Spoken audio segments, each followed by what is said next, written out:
मंत्रावर केली ना चर्चा. कोणता मंत्र आहे तो? ओम भूर्भुवस्वा ओम तत्सवितुर्वरेण्यम ओम भर्गो देवस्य धीमहि धियो यो न प्रचोदयात. गायत्री मंत्र नाही, हा सूर्याचा मंत्र आहे. कळतच नाही ना आम्हाला आमचं विज्ञान. हा जो सूर्य आहे, हा आम्हाला दिसणारा सूर्य आमच्या पृथ्वीला 13 लाख वेळा गिळंकृत करू शकतो, इतका मोठा आहे आमचं अस्तित्व. काय आहे? आणि मी मी मी मी मी मी मी काय? मी कोण? मी लक्षात येतं का? जी माणसं रोज शून्य होतात ना, ती माणसं रोज बेरजेकडे जातात. शून्य होणं याचा अर्थ आत्मतत्वाशी एकरूप होणं, अद्वैत होणं. एकदा आम्ही शून्य झालो की आतलं तत्व जागृत होतं. ईश्वरीय तत्वाशी एकदा आम्ही अनुकंप पावलो की आमच्या बेरजेला सुरुवात होते. हे आम्हाला कळत नाही, पण आम्ही बेरजेकडे धावतोय. शून्य व्हायलाच मागत नाही आहोत, आम्ही शून्य आहोत. आपला हा जर सूर्य 13 लाख पृथ्वीला व्यापत असेल, तर या सूर्याच्या बाजूला एक सूर्य आहे, त्याचं नाव आहे बेटेल्जिउस. BETELGEUSE. हा जो सूर्य आहे, हा अशा 1000 सूर्यांना व्यापू शकतो, इतका मोठा आहे. त्याला राक्षसी सूर्य म्हणतात. मला सांगा, एक तो सूर्य अशा 1000 सूर्यांना गिळतो, आणि असा एक सूर्य 13 लाख पृथ्वींना गिळू शकतो. 13 lakh multiple by 1000 is equal to किती पृथ्वी? तो एक राक्षस सूर्य गिळू शकतो. आणि त्या राक्षस सूर्यासारखे कोट्यावधी सूर्य एका आकाशगंगेमध्ये आहेत, आणि एक आकाशगंगा 3 कोटी किलोमीटरची आहे. आणि अशा आकाशगंगेमध्ये एक छोटासा पृथ्वीचा ग्रह आहे, प्लॅनेट. एक आकाशगंगा. डॉक्टर अब्दुल पाकीर जैनुलाब्दीन अब्दुल कलाम सांगतात, अशा करोडो आकाशगंगा विश्वामध्ये आहेत, आणि ईश्वर त्याच्या पलीकडे आहे. बाप रे, कळतं आपलं अस्तित्व. आणि मी मी मी मी इतक्या सगळ्या पसाऱ्यामध्ये एवढी एवढी पृथ्वी, त्याच्यात त्यामध्ये आशिया खंड, त्याच्या आशिया खंडातला भारत, त्या भारतातला महाराष्ट्र, त्या महाराष्ट्रातला पुणे जिल्हा, त्या पुणे जिल्ह्यातला दौंड, दौंड मधलं एक गाव, गावातली एक गल्ली, गल्लीतला एक बोळ, बोळातलं एक घर, घरातला एक कोणारा, कोणाऱ्यातलं एक देव, आणि तिथे आम्ही. आणि मी किती मोठा. लक्षात आलं? आपल्या शून्याची जाणीव झाली ना, मग आपण खरं मोठं होतो. म्हणून तुकोबाराय म्हणतात, अनुरिनिया थोकडा तुका आकाशा एवढा.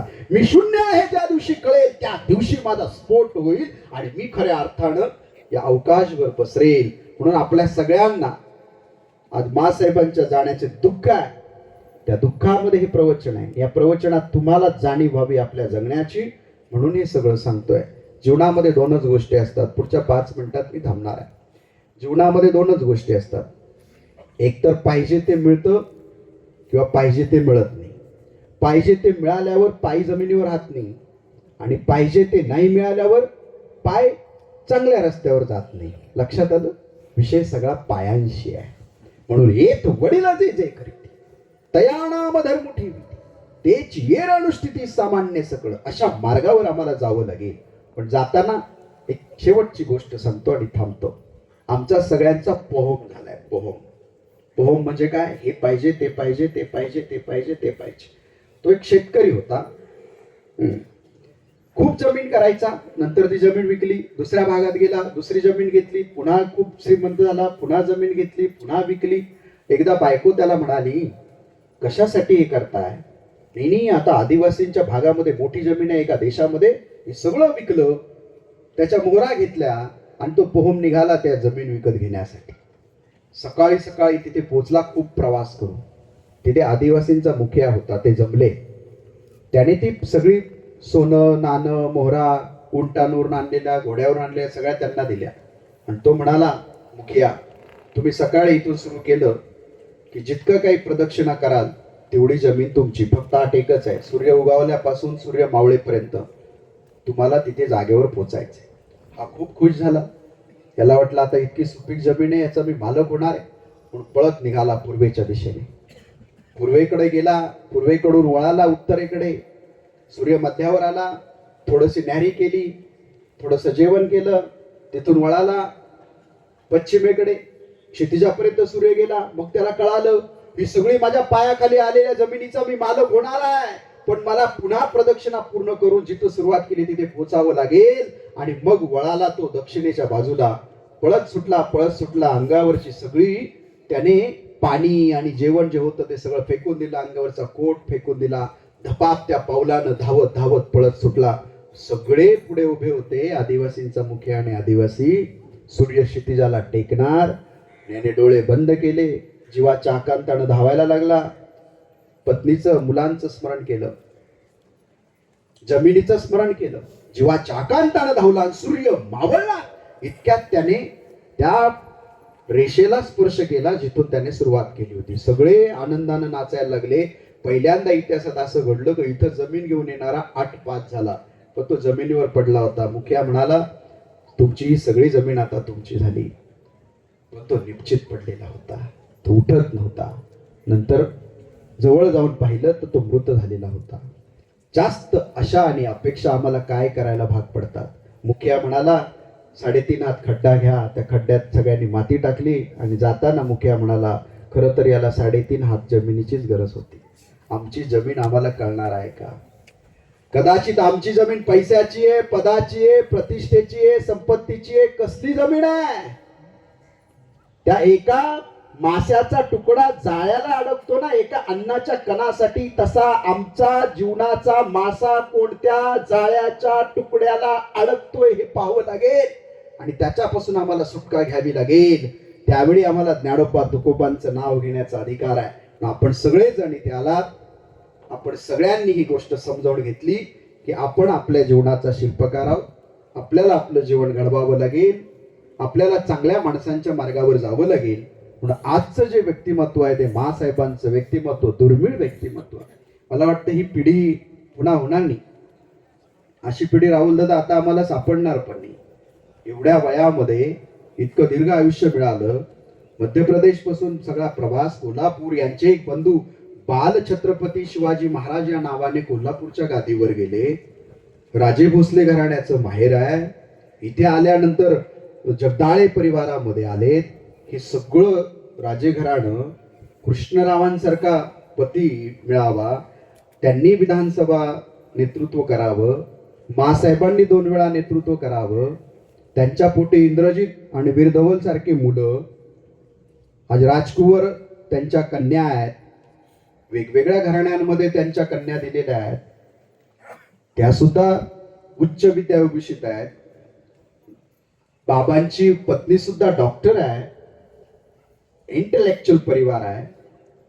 हे 3 वेळा जिल्हा परिषद सदस्य होते बुट्टे पटेल साहेब बरोबर, आता अध्यक्ष झाले आणि आता शांत स्वभावाचे अध्यक्ष म्हणून पाहिलं जातं. पहा नियती कशी असते. अजितदादा आक्रमक, दादा गेल्यानंतर जिल्ह्यामध्ये आता कोण धुरा सांभाळणार? जिल्हा परिषदेची सुनेत्रा वहिनींनी यांच्याकडे जबाबदारी दिली. आता बाबा तुमच्याकडे फार मोठी जबाबदारी आहे. या अजितदादांची स्वप्न पूर्ण करावी लागतील. गाडीत मी कुणाला तरी म्हणालो, पश्चिम महाराष्ट्रच पोरका झाला, पुणे जिल्हा पोरका झाला. हळूहळू कळेल पश्चिम महाराष्ट्राचा विकास आणि पुणे जिल्ह्याचा विकास कॅबिनेटमध्ये कोण नसल्यामुळे कसा थांबतोय. मी खूप धाडसाने बोलतोय. एकतर बावनकुळे साहेबांचे माझे घरातले संबंध आहे, पण मला काही पक्षाचे देणं घेणं नाही. आदरणीय बाळासाहेब थोरात साहेब आणि माझे घरातले संबंध आहे. विलास काका, अतुल शेट्टी साहेब माझ्या घरातली मंडळी आहे. मला राजकारणाचं काही देणं घेणं नाही, पण पुणे जिल्हा एक जाणता नेता अजितदादा होते आणि या दादांनंतर बाबा तुमच्याकडे जबाबदारी आहे. आणि मासाहेबांनी किमान तुम्हाला जिल्हा परिषद अध्यक्ष होताना पाहिलं, पण आज मासाहेबांच्या पिंडदान विधीच्या निमित्तानं असा एक प्रण करा, असं एक व्रत घ्या की घेतले व्रत हे आम्ही अंधतेने इतिहास निसर्ग, असं एक व्रत घ्या ना, का त्या व्रताच्या माध्यमातून डोळे मिटून जाताना अंधारात राख झाली, राखे तुनी परी घे चैतन्य पक्षवर आले. आजची पिंडदान विधी हा मासाहेबांना तुमचं जिल्हा परिषदेचा पुढचा कार्यकाल समर्पित करून टाका. घोड्याला टाच मारावी तशी मनाला टाच मारा. तुमचा संयम, तुमचं शिक्षण, तुमची परंपरा, तुमचा DNA सगळं काही सोबत घ्या आणि असं काम या पुणे जिल्हा परिषदेमध्ये करा की आतापर्यंतच्या अध्यक्षांच्या कार्यकालामधला सर्वोत्तम अध्यक्ष उद्या जर निवडायची वेळ आली तर मासाहेबांचा आणि कृष्णरावाचा सुपुत्र म्हणून वीरधवल जगदाळे यांचं नाव इतिहासामध्ये घेतलं जाईल. असं काम तुम्हाला करावं लागेल आणि तो संकल्प आज करा आणि तुम्ही तो कराल. दुर्गाताई आहे दौंडचं काम पाहिला, इंद्रजित दादा आहेच सगळ्यांची साथ द्यायला, आणि दौंड तालुक्यातले बाकीचे नेते तुम्हाला सपोर्ट करतीलच. रमेश शेट्टी तर बसलेले आहेत, राहुले कुल असतील इथे कुठेतरी बसलेले आहेत, सगळे करतील मदत तुम्हाला. चांगल्या माणसांना पक्षापुरतं राजकारण असतं, मानवतेचं समाजकारण घेऊन पुढे जायचं असेल तर मासाहेबांचा हा पुत्र ते काम केल्याशिवाय राहणार नाही, अशा माझ्या मनामध्ये संकल्प आहे. आणि म्हणून तो संकल्प आपण पूर्ण कराल.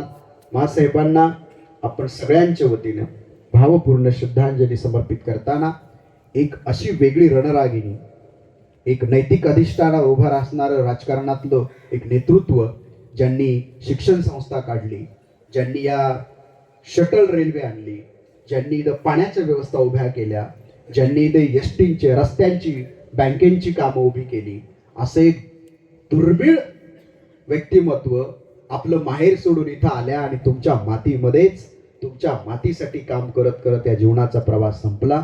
त्या मासाहेबांना शतशः आपण अभिवादन करूया. जितकं काही भविष्यात होईल तितकं बाबांच्या मागे तुम्ही सगळेजण कृष्णराव आणि बाबासाहेबांना श्रद्धांजली म्हणून त्यांच्या जीवनात त्यांच्या मागे उभा राहाल अशी अपेक्षा व्यक्त करतो. आपल्या सगळ्यांच्या वतीने मासाहेबांना भावपूर्ण श्रद्धांजली समर्पित करतो.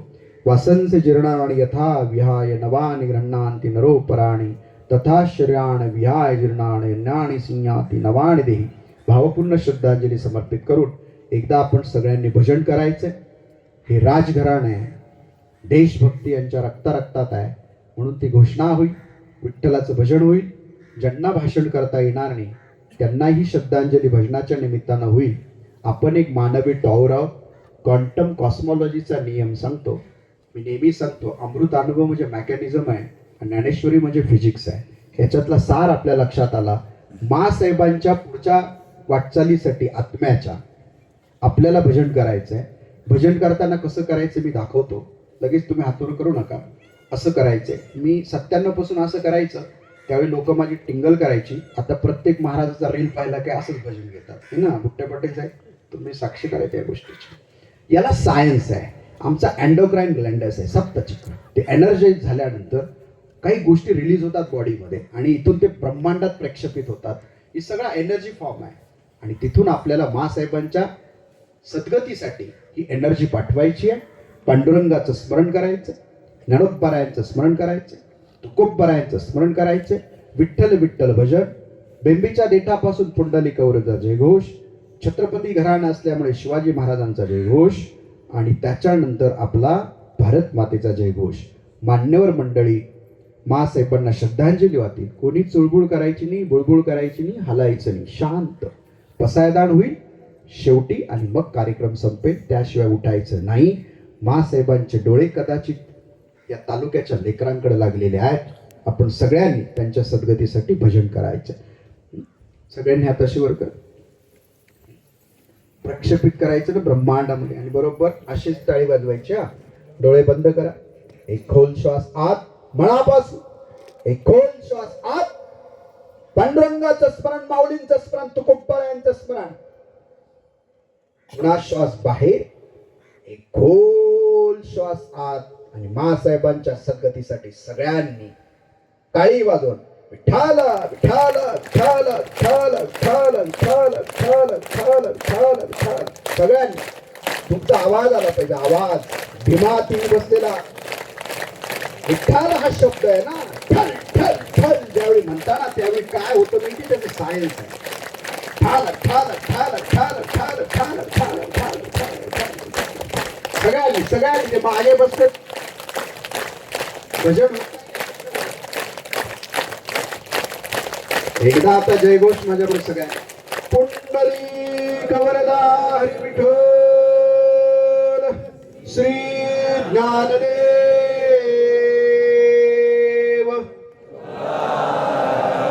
परत परत बेंबीच्या देठापासून ज्ञानदेव आणि तुकाराम म्हणजे काही साधं वाटले का तुम्हाला? सगळ्यांनी श्री ज्ञानदेव